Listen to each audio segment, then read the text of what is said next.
ginagawa nyo dito? Listado ka na namin. Hindi ikaw ang ama ni Cookie. Cookie! Ako ang ama ni Cookie. Papa? Cookie, pumasok ka muna sa kwarto mo. No. Let's tell her the truth. Alam mo, dearest, itong lalaking to, hindi siya ang tunay na ama mo. Nagsisinungaling sila, Cookie. Alam mo na ako ang papa mo. Oh, stop it! Stop lying to the kid! Nadiskubre namin na nakilala ng mama mo ang Ricky na yan habang pinagbubuntis ka niya. So please explain to me kung paano ka naging tatay ng bata. Exactly. So sinong paniniwalaan mo? Kaming mga kadugo mo o ang impostor na to? Don't you see it, Cookie? Kaya niya pinagpipilitan na tatay mo siya dahil habol lang niya ang mana mo. Huwag niyo akong baliktarin. Kayo ang may interes sa mana ng anak ko. Dahil ginagawa niyong lahat para mabawi niyo sa akin. Hindi totoo yan. Tama na po! Aba! Totoong sinasabi namin, Cookie. Kaya hindi kami aalis dito hanggat kasama namin si Cookie. Malis na kayo dito!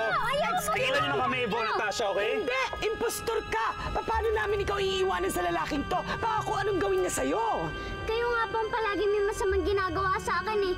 Pero ang papa ko, kahit kailan, hindi niya po ako sinasaktan. No, that's not true. We are leaving and you have no choice. Don't make No. Umalis na kayo dito, okay? Kami na si Cookie! Akin na si Cookie!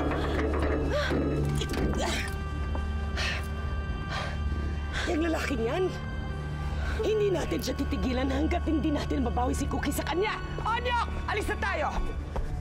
Onyok! Nasaan ka? Miss Ma'am!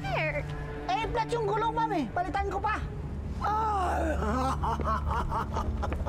Salamat, Cookie. Salamat hindi ka niniwala kay Tita Yvonne mo. Bakit naman po ako maniniwala sa kanila? Hindi naman po totoo yung mga sinasabi nila eh.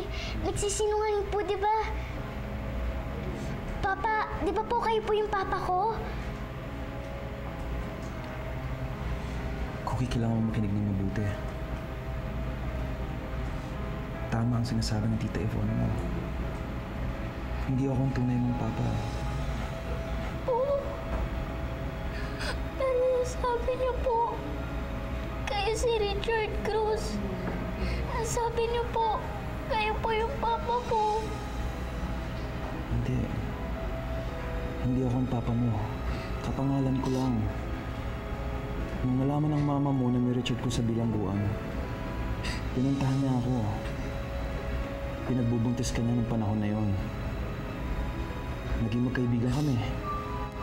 Hanggat tinulungan niya ako makalaya. Hindi ko naman gusto gawin to eh.